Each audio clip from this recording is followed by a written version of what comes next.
We would be honored if you would join us. And who might you be? You stuck-up, half-witted, scruffy-looking nerf herder. I love you. I know.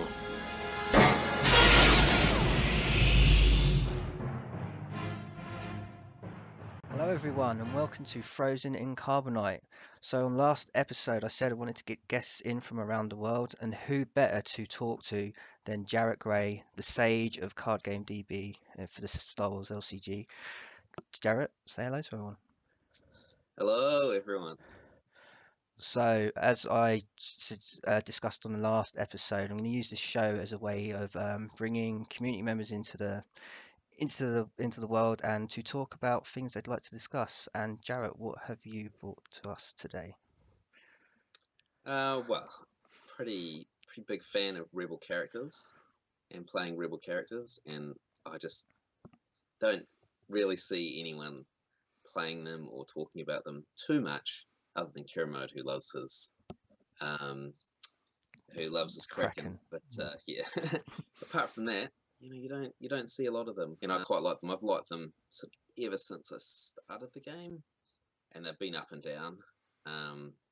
And they're definitely a lot harder to play, I think, than most of the other factions. They're not quite as obvious. They're definitely a lot more combo orientated, and I really like combos in card games. And this game kind of lends itself to actually being, once you get down to it, it's like you don't want combos that are really hard to pull off. But the way that the pod system works is you can use combos to make a card which looks bad actually good, by adding in something else in another set. And I think rebel characters are one of the things that can do that reasonably well with all of their tricks, once you start getting and working on them. So yeah, I mean, we sort of, I guess in a way, we sort of talked about Rebel Jank, didn't we? Where it looks like, how is this going to work? What are we doing here? Why do these things work together? And then suddenly you pull off a turn where you do like a million things at once with 2,000 triggers, and you've almost won the game. That doesn't happen all the time, but it's certainly fun to do. Yeah, so I'd like to talk about real characters. A couple of decks I've been using. Ever since the box came out, there's two sets in there in particular that really help different types of decks. But there's been a few others that have come out over the end of cycle as well that I think are making them a lot better. I know why people aren't looking at them, but we'll talk about that as well, I think. Yeah. So where do you start off then when you're thinking, right, I'm going to build a rebel character deck? You leaned on going, there's two sets in the Galactic Ambitions. Are they a starting block for you? Layer set, Hope of the Rebellion, is I think it's got one of the coolest fake cards in the game. A Rebel's Hope is, if you've ever played Infiltration or Unfinished Business, you know how great bringing a character in out of nowhere is. And that is, there's a few hoops to go through to get it to work, but with some of the Rebel characters that get advantages for disappearing out of play again afterwards, it's a really good combo piece for them. Yeah, Rebel's Hope, Hope of the Rebellion, and Leia as well. She's not as good as the core version, but there's definitely some cool things you can do with her. She kind of powers your swarm strategy more, I think, than the core version, which is kind of, you want big hitters with the core, but with core Leia. So Hope of the Rebellion, I think, is something you can start with as a build around set. And I think Mission to Tail A is really the only other rebel characters set in there. Yes, the Donna's a rebel character set, but Donna's just a strong set. I mean, I don't love the Chuds, but Donna's a good unit. The resource is obviously elite. It's good. It's not great as a first turn resource because you pay 3, you only get 2 back. Donna's a 4-cost unit. It's tough to get a decent start having it. That's the only thing I don't like about the resources. I don't want it on the first turn. I do want it, but unless I have like a 3 cost or a 2 cost and a 1 cost. I don't ever want to see it on the first turn. And Twist of Fate. So I mean, card draw. So it's a good set. You can put in almost anything. But Mission to Tailay, I think, helps. I wouldn't say it's a building set for character decks, but and it's not a perfect set by any means. But it actually, when you start building and build around it with enough leaders that have good stuff in them, then suddenly it becomes a lot better than it looks like it is on paper. Yeah. Because Kyle Katarn's an okay unit. It's maybe it costs a little bit too much. It kind of probably costed him based on Mon Mothma's not very good ability. Mon Mothma's fine. I wish she had 3 pips so she wasn't like deadly sightable. But like, that's the worst. It's like, Yeah. You've already got Force Lightning that can get rid of her, and now you've got Deadly Sight as well. Oh, thank you very much, sir. And her ability is kind of like, it's okay, but it's a bit risky having to throw her on the Force and use her for other things. And often you don't necessarily need the discount. So yeah, but so Kyle Katarn, I feel like he costed 4 because her ability says, -1. I was like, well, you could have probably just costed him 3 or maybe given him another icon. But he's okay. He's still pretty decent. And and Rebel for Hire, if you've got enough decent leaders in your deck, like suddenly you've got Kraken out there, and you can go get Rescue Mission or Undercover. You've got Corlair out there, and you can go and get her sacrifice card just to, it's like you turn, you basically turn all of your decent cards which aren't part of your, which you want for your combos. You can start getting them. You've got 2 cards which will help you get them. Even just going, you get Mon Mothma out, and you can go and get her elite little power enhancement, which is actually pretty good if you can keep her on the table. Which that's always the problem, isn't it? Keeping units on the table sometimes, but if you can keep her on the table, you can keep your you end up with 2. You end up with elite objectives. You end up with her being elite. Your resource curve just goes through the roof. So it's definitely, with the right leaders around her, pretty strong for Rebel character leader builds. Not so much for because that's how you make Rebel for Hire a good card, and that's the weakest card if you're only playing with, say, Mon Mothma and 8 capital ship decks. It's like, well, what am I really doing here? I'm trying to get a discount for my capital ships off Mon Mothma, and that's okay.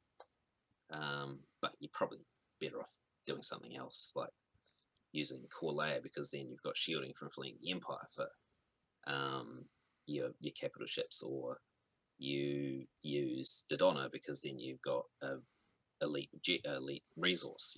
There's other ways of going if you're doing something like capital ships. Something you've been throwing in May the Force be with you, which is pretty interesting. Helps with the edge, obviously.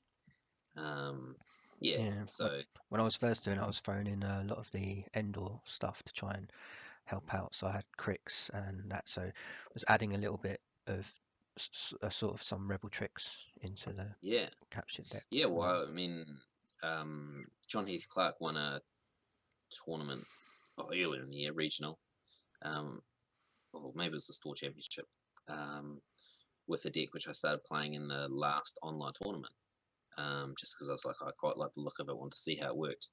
And it was the 2 Solidarity, 2 Endor Han, 2 Command and Control, 2 Defensive Yava 4, and 2 of the Mission Akbar.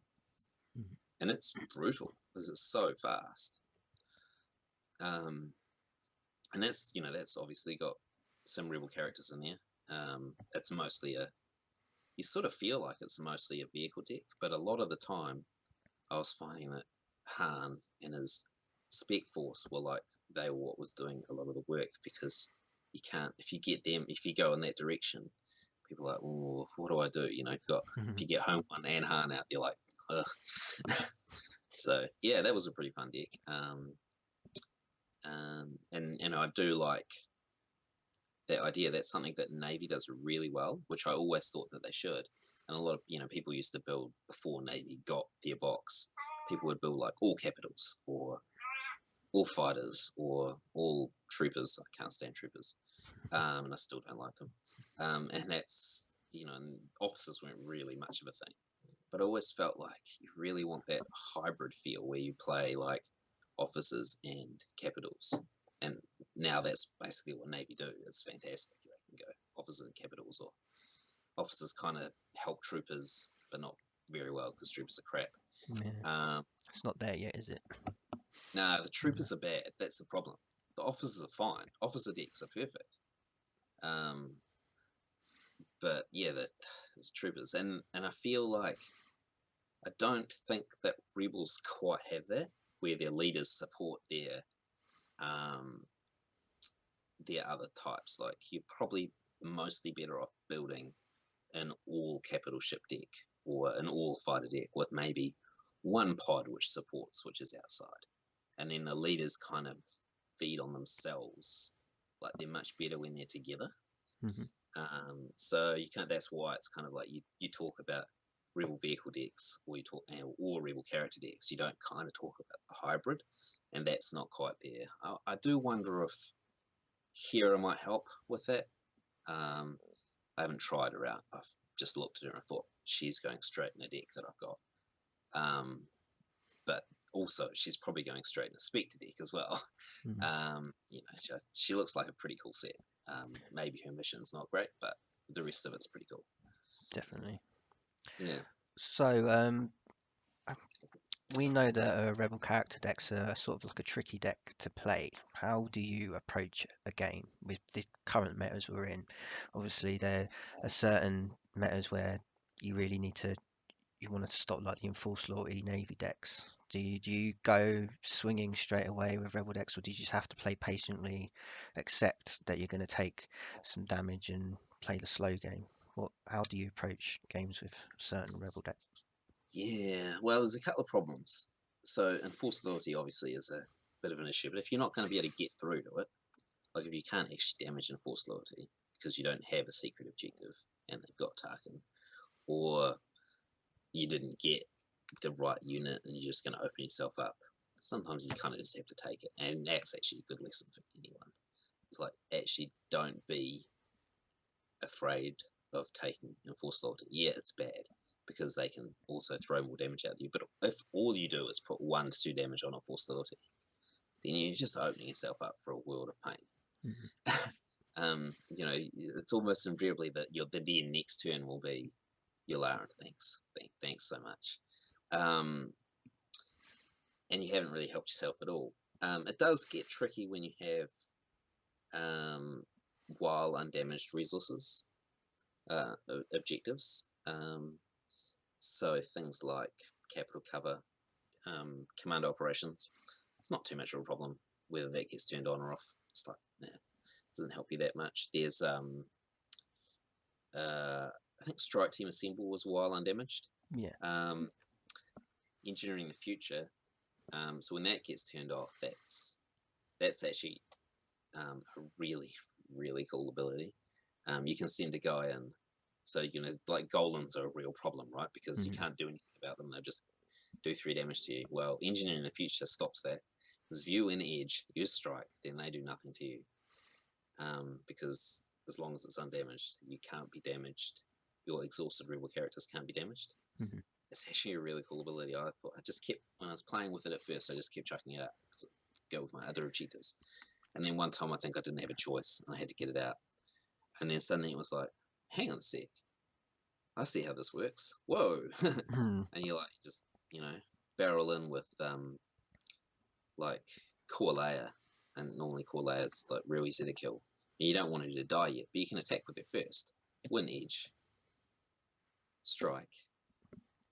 They might have blocked with a bunch of things, and suddenly it's like, oh, none of my stuff is doing anything. No, it's not. And then Leia's out of the picture, and you can sacrifice her later and do a trick, and It's brilliant. So yeah, engineering future, you don't really want to get that turned off, but sometimes you're just like, yeah. It's kind of the trick is like, if you see Navy, you're probably better off trying to shuffle your objectives so it's not those, or figuring out a way of healing or something. Yeah. But I think that it's mostly wild and damaged objectives that are a problem with enforced loyalty. Like, I think if you haven't got them, you're probably better off sitting back, setting up, because rebel characters not a lot of them are elite. They're easy to lock them down. So, and there's things like an engineer in the future. There's the speeder tank, the speeder truck, and that's fantastic. Like they lock out your whole board, and then you play that. And Yeah, I remember during testing I had a bit of success using most of the GA sets with Spark of Rebellion, because all the 2-cost characters would come out, and then you then have your resources available to play your characters, and suddenly you've got a large board building up, which was quite a feat once it started all swinging in. Yeah. Well, Spark of Rebellion, Hope of Rebellion, Dodonna, 2 of each of those. Like 1 Commando Raid, 1, then you can go in a bunch of different directions with the other 3 sets, really. But I really like 1 Hoodie Han with Hope of the Rebellion, just because he can help you fetch some awesome stuff. Yeah, that's a pretty strong foundation, and even like the fact that Kanan's a leader as well helps. Like, he's not rebel, so it kind of loses a little bit of the synergy. But yeah, you definitely that's such a good set. I think that's what I love about it. It can help everyone, can't it? Yeah, it can help everyone, and it doesn't need to be. It doesn't force you into an affiliation either. No. So you had some decks that you passed on to me, and you'd like to talk about. I do. So what's the first one? So the first one probably is the most recent one that I made up, I guess, is with Resourceful Survivors.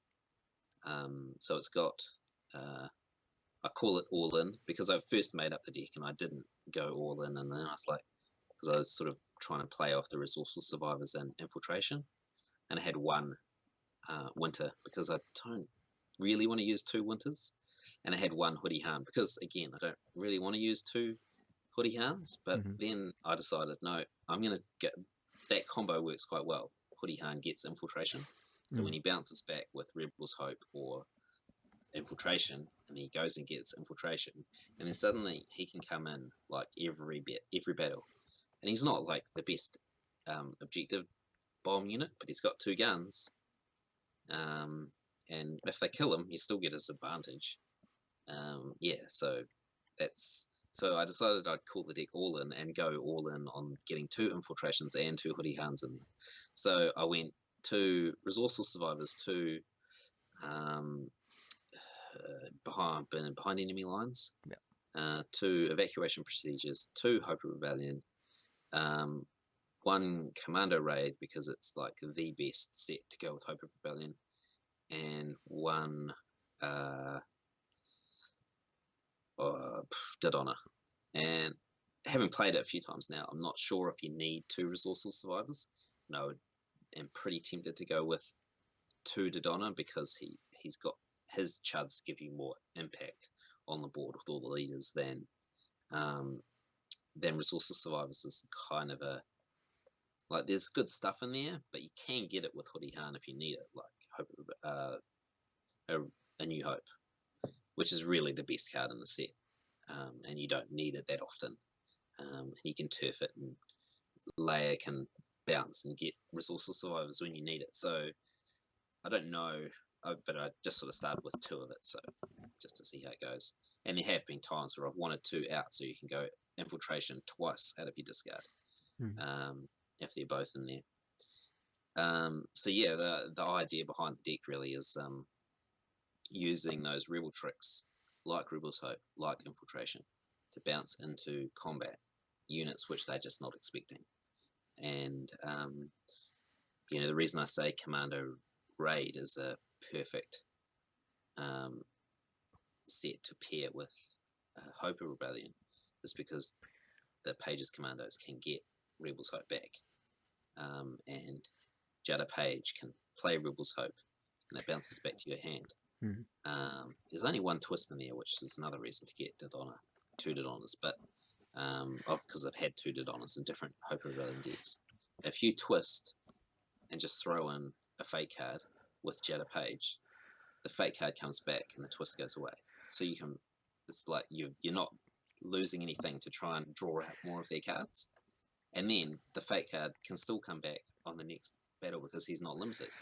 There's no limit to his ability. It's just each edge battle. So the limit is how many edge battles can he be in. Well, if you can infiltrate him in or Rebels Hope him in and he bounces back, you can actually get him in a bunch of different edge battles. And cool, Rebels Hope can bounce back to your hand. Yeah. And you can Commando Raid it and get another guy back. So suddenly you might have attacked with Torrin Far or Leia or Dodonna, and you've got 5 guys or 3 guys, and then people are like, well, how did that happen? And you blow up an objective, and your hand is better. You've increased your hand size through a lot of the tricks as well, because if you Rebels Hope, say Hoodie Han, he comes out, he bounces to your hand, he goes and gets a card. That's you've just gained 2 cards in your edge hand, and one of them's a 3. And then if you're smart, you probably grabbed infiltration, and then you just go infiltrate him back in. That's the dream, but sometimes you don't grab infiltration either because you played them, or because something else is going to be better. If they've got a big board, then a New Hope might be what you need. So that's the other thing, is that all these leaders with your 2-cost units come into play when they leave play. So the whole concept is you want leaders coming in and out of play to get units into play, and you end up swarming the board with a whole lot of chuds. And the best thing is bouncing in black tactics when you just go in with someone like Han, and they're like, oh, well, I don't want to block Han because if I kill him, they get a card. And he's not doing that much, and he might kill me. And then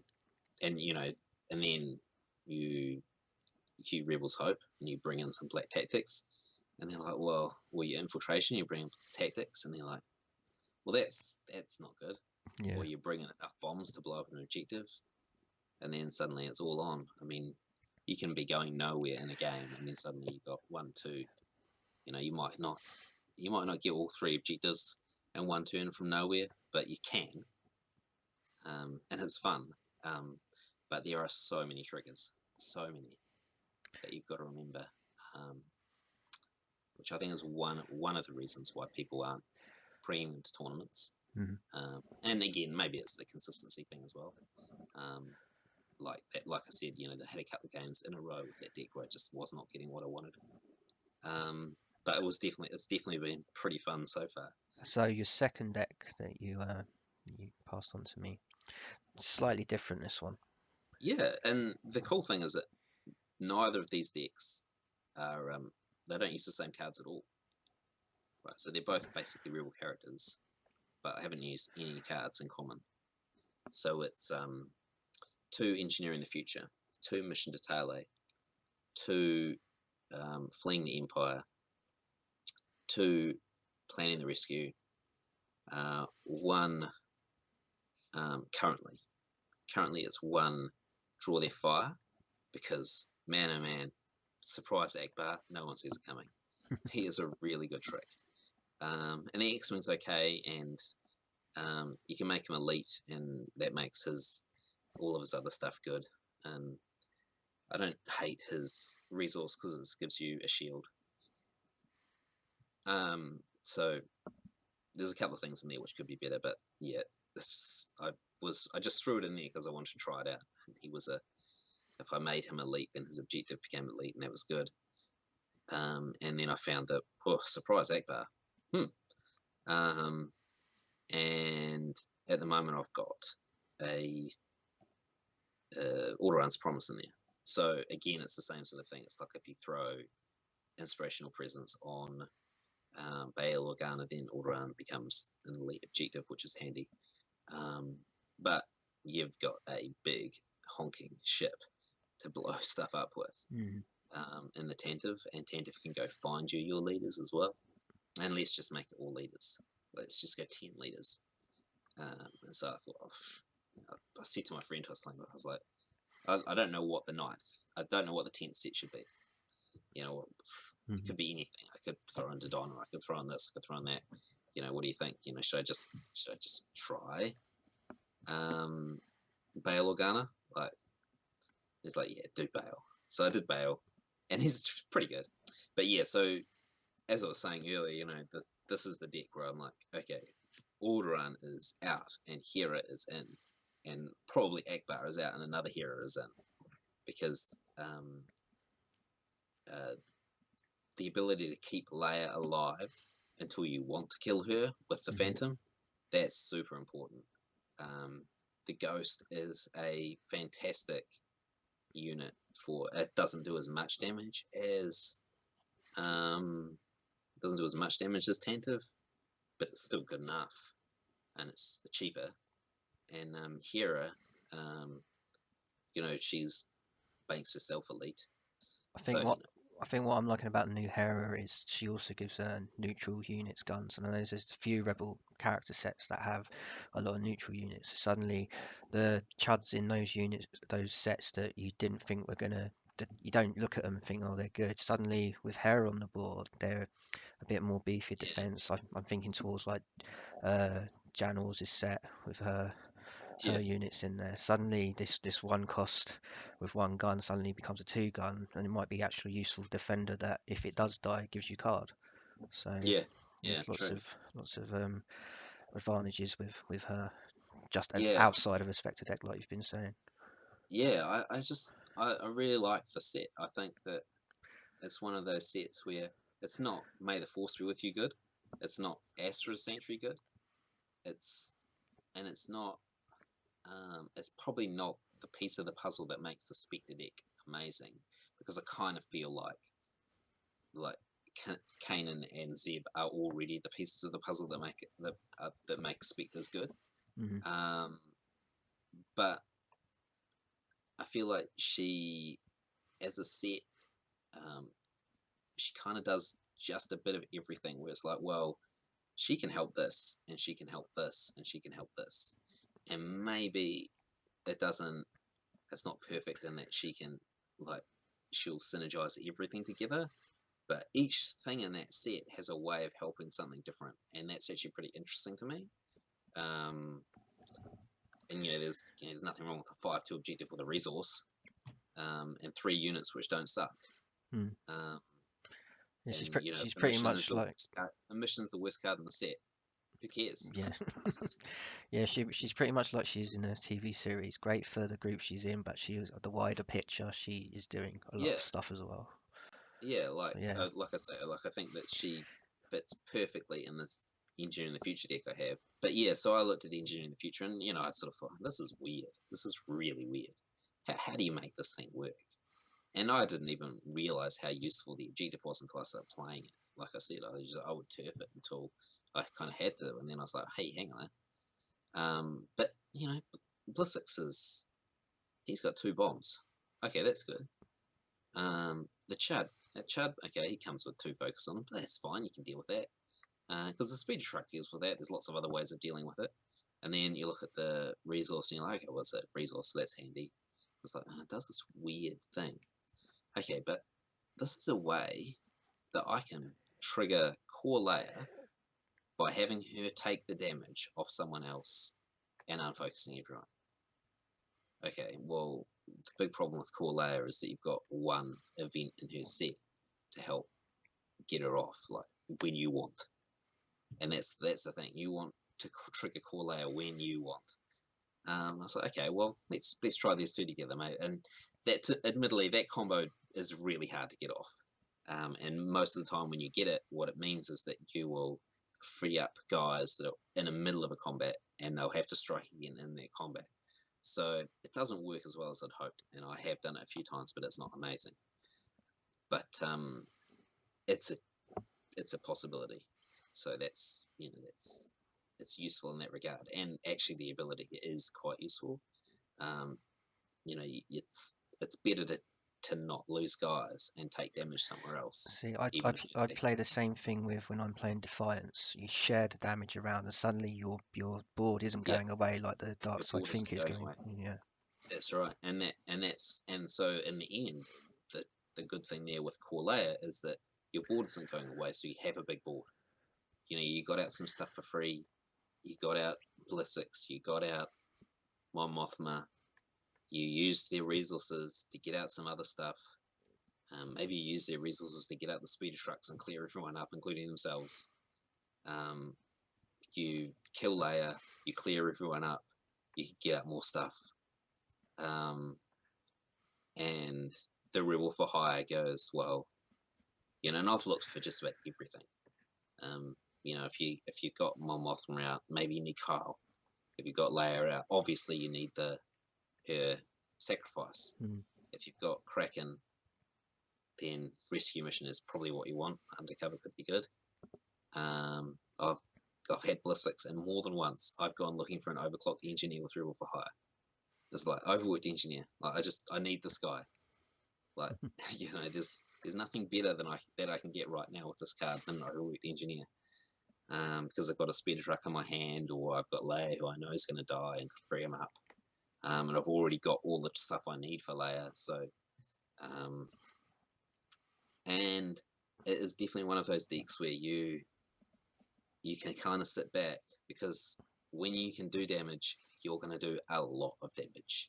Because the combos because Rebel for Hire makes it easier to get that combo. And I have actually, so you spot Leia, I've gone looking for Leia, because I know that I'm going to kill Leia and play her again. And it's like, okay, that's fantastic. You make Mission to Tale a good set by making all the cards in it better. And the more leaders you put in your deck with good cards that you want to get, the better Rebel for Hire gets. Mon Mothma's fine. Like, there's nothing wrong with her cost. Her ability could be blank and she'd be fine. Her ability should be blank. You probably shouldn't commit her. You probably should just forget about her. You've probably got enough resources because she gives you two. Inspiring Presence, again, you kind of need leaders to make it useful, because it's a 1-for-1 resource and that's useful, but you have to put it on someone. It's better if you can make them. It's, obviously most of the rebel leaders aren't elite, so making them elite's good. Whether they have two resources or not, it's good if they got two resources like Mon Mothma. But and she's the first person to put it on. But it's still useful on other people. Kraken, he's like, yeah, I'm not letting you strike again with Kraken. No, I'm complete. It's like, well, that's annoying. Yeah. So there's stuff like that, and but it's not a very good card. If all you've got is Mon Mothma, then she's your only leader, so you have to get her out first. It's the whole I'm a Jedi problem again. It's like you have to get a damn Jedi out before you can play this ridiculous 2-cost resource. So it's just a terrible card. But at least Inspiring Presence only costs 1. Yeah, it's non-limited resources. So again, more leaders makes that a better card. More 3-cost as well. Leaders makes it a better card. Kyle Katarn, he's fine. He does work. He makes it hard. He actually helps you. He gives you a sort of a hand extension away, because he reverses the way that the defensive advantage, and that's pretty cool.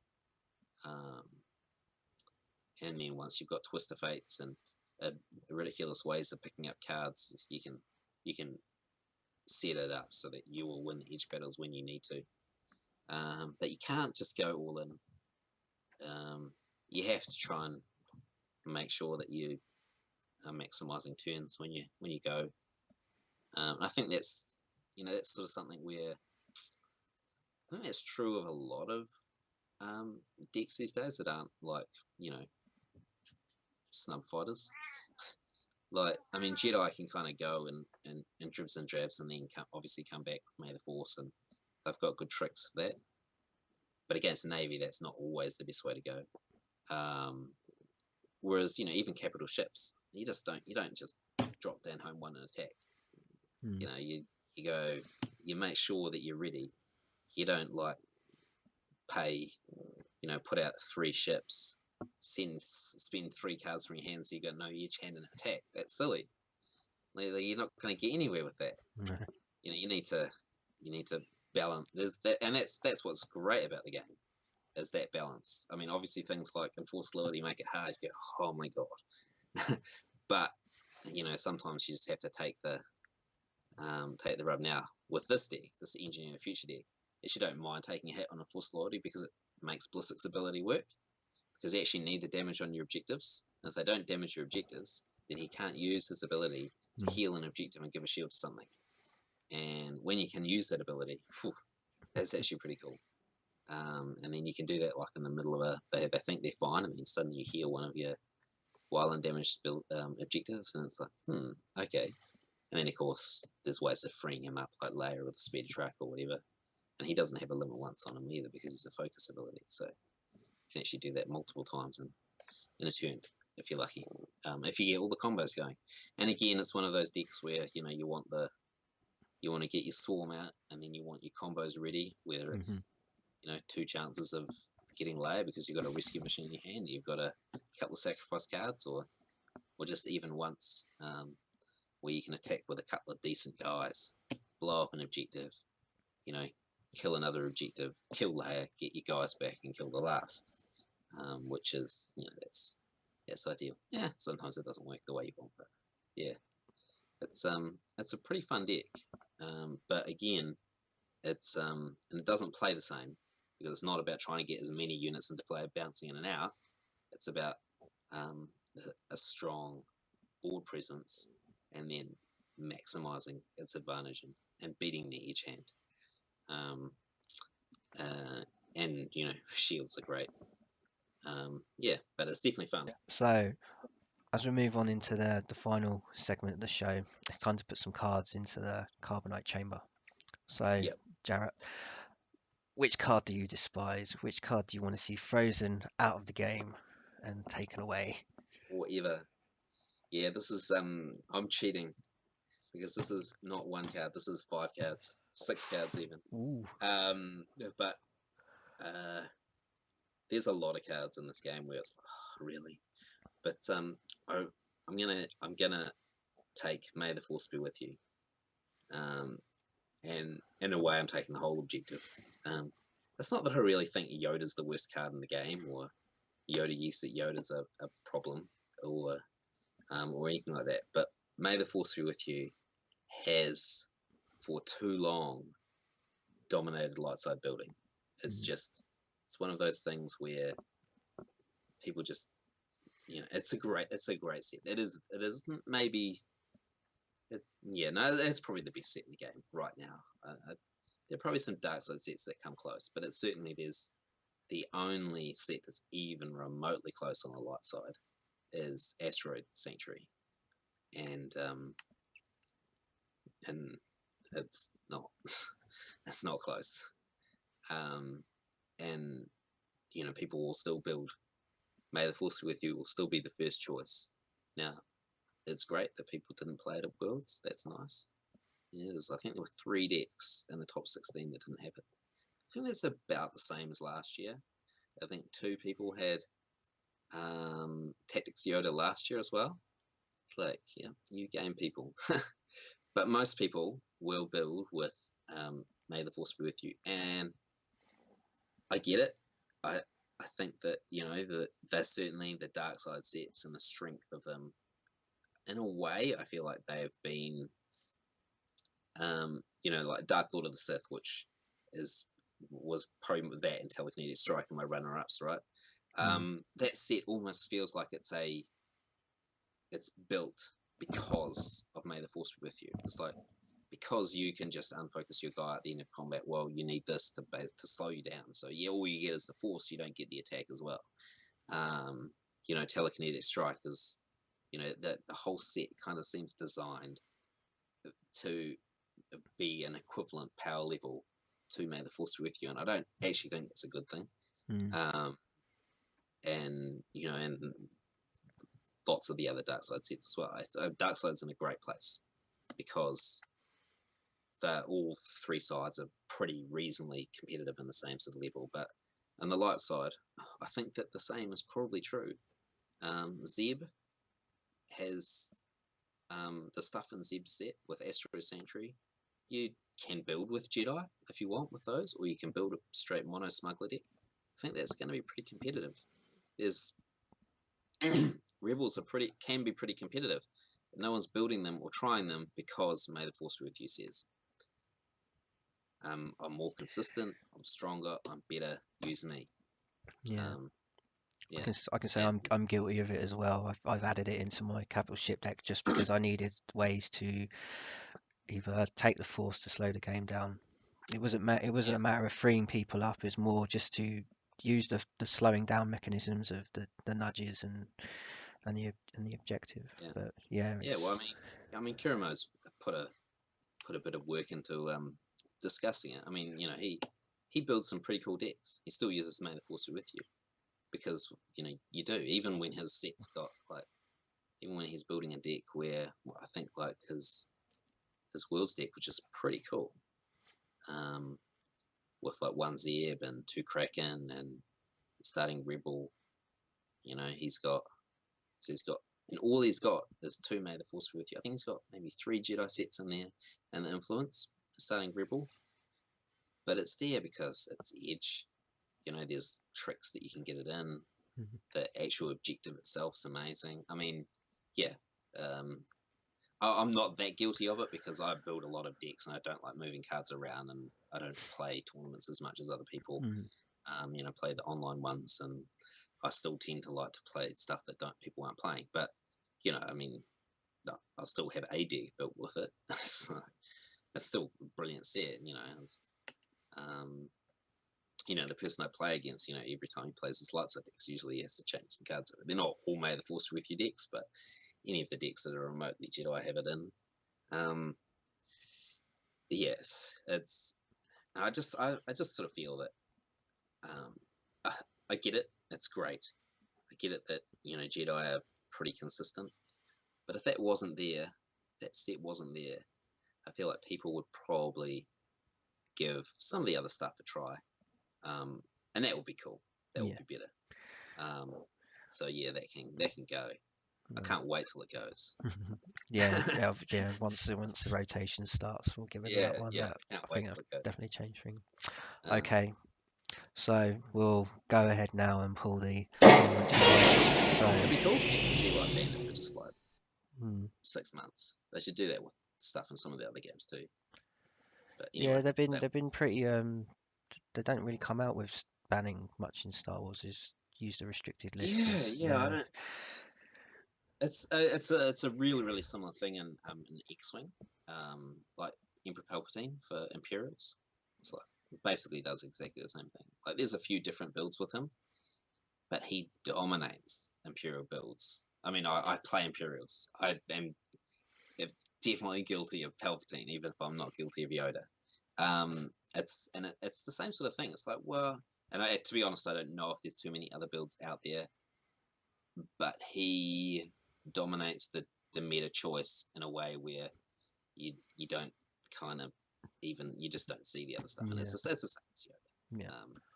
And it'd be nice to just sort of see some different things, but yeah, you know, hopefully, well, we'd go guess what, regionals, not store championships. People do try and play different stuff in store championships, which is cool, but yeah. Cool. Right then. So it's time for your good cards, your prized possession. Yeah, this is harder. This is a lot harder. I'm going to go keep on theme here. I mean, there's so many cards in this game which are really, really cool. Like, I think it was a thread on Card Game DB a while ago, which is like, you know, what's your 2 favorite cards or something at the moment? What's your favorite cards? So right now, one of my most hated / favorite cards is Telekinetic Strike, and on the light side it's Bow Rifle. I mean, it's an amazing card. But yeah, on theme, because I was talking about real characters, I really like Pages Commandos. They are like I said earlier, I wish Commander Raid was a limit, not a limit one. And I don't really feel like there's anything in that set other than maybe Pages Commandos that that make it like that. It's that powerful, but they are so cool. You put them down, you get a card back, so you don't lose any of your edge hand. In fact, you're probably getting a better card back than what they are, whether it's Here Battle or Rebel's Hope. Maybe Target, but you know, you're generally trying to want to get Rebel's Hope back, in my opinion. But I think they were good before Hope of Rebellion came out, but they pair so well with that set because that is such an amazing fake card. You probably don't want to get Gambler's Luck back, Gambler's Trick, whatever it is, but there's definitely other cards like Twist of Fate, anything really that they can grab. And it's just a really cool ability. Better when you can use them multiple times by bouncing them in and out. But even if you're just getting one use out of them, it's still a really cool little ability, and it's a nice trick that I think I'd love to see on a few more Rebel characters, or you know, even if it was a leave play version of that ability, or even if a Pages Commando shows up in another set, you know, even if it's just one Chud, be a cool little unit to see again, because I think it's pretty strong Chud for for the light side and for Rebels in particular. And if Scum is anything to go by, strong Chuds are how you win games. Yeah. Yeah. Cool. So yeah, I like that card. And yeah, it will stick around because it's in a deluxe box. But it's yeah, it's definitely a fun card to keep, and that's, you know, on theme for me for today. So thought I'd go with that one. Great. Okay. Well, that's bank it and put it in the Carbonite Chamber. Right. Right. So, thank you, Jarratt, for coming on and discussing Rebel characters. I feel like I've actually learned something. I thought I knew Rebel characters pretty well, but I seem to have, you've given me a lot more There's so many things ideas. to go with. Yeah. I sort of said before that I think two of the reasons why we aren't seeing them at tournaments, other than May the Force be with you, is just the amount of thinking is involved in playing one of the certainly the up down version, but I think either really any version you there's a lot of things that you are trying to piece together along the way. I think that's hard to do game after game after game after game. And the other thing is, because of that, they don't play short games. No, and I think that's for a tournament play, that's really important. You can't have you know, you want games that you can finish quickly, so at least one of your decks has to be a fast finisher, because the time limit, you know, what is it, 35 minutes? Yeah. You know, games, I mean, most of the games I watch online, like that you've been putting up, or that Yoda Man's been putting up, unless they're complete blowouts, they're in the 45-50 minute range. That's online. Well, actually, no, yours are online play, but Yoda Man's aren't. They're in person. It's yeah, you need games that are faster than that. And I think that's probably one of the reasons why Rebel characters probably, you know, aren't seeing the table. You know, well, if say May the Force be with you wasn't there, wouldn't see the table, because yeah, it's just, you know, a lot of thinking, and some of those games take a bit longer to play. Yeah, so those are two things to overcome. Hopefully one day we'll get there. Some more Rebel characters that can maybe speed things up a bit. Be nice to see. Yeah, that's right. Right then, so finish off. Is there any shout outs you'd like to give to anyone? You know, I've been playing quite a bit of Skype, so and with a bunch of different people. So I don't really want to shout out to everyone, but I mean the whole community at Card Game DB really. It's I wish it was up. I think it's broken at the moment again. But, Yeah, I was going to mention that in a minute. It's definitely been a place that I've just enjoyed hanging out with the past couple of years, and the Skype. I'm so glad that Tom sort of put together the Skype community last year and sort of told everyone about it, because I've been playing I get games in every week for a good chunk of time with a friend of mine, and it's brilliant. But living in New Zealand, there's not a lot of players here, so and I definitely prefer the Skype to, say, Octagon. I like chatting and talking through a game, and getting a bunch of games in there is it's fun. You can try lots of different stuff, and so yeah, absolutely community at Card Game DB, just everyone really. I think it's a great place. I am, while it's down, I keep going to the X-Wing forums because I play X-Wing. Oh my god, why do I go to the FFG X-Wing forums? They are a den, a hive of scum and villainy and awfulness. But Card Game DB, Star Wars LCG, we seem like a pretty good bunch. So yeah, definitely. A nice lead on to there is, are you taking part in the online tournament that's been recently announced? Yeah, I am. I'm not sure if I'm going to play Rebels though. Yeah, I really like my Zeb deck. So I've got like a Spark Zeb smuggler deck, no Yoda, and it's good. I really like it. I can see why maybe the Yoda version that 4 people had in top 16, Greedo Shot First deck. I can see why that may be better. I kind of tend to try it out, but I really like that. So I might play that, but there's 6 rounds, so yeah.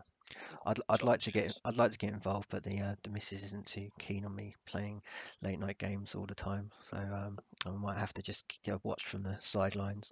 But I'll big it up for everyone. If you are interested in playing on the online tournament, you can use your Skype, Octagon, or Lackey as ways of playing. If you go onto the Card Game DB forums when it's working, you can sign up for that. I think it's almost coming to the end of sign up phase, so it'll be starting soon, but I'm sure there'll be lots of updates. Yeah, I don't know if Adam will extend that.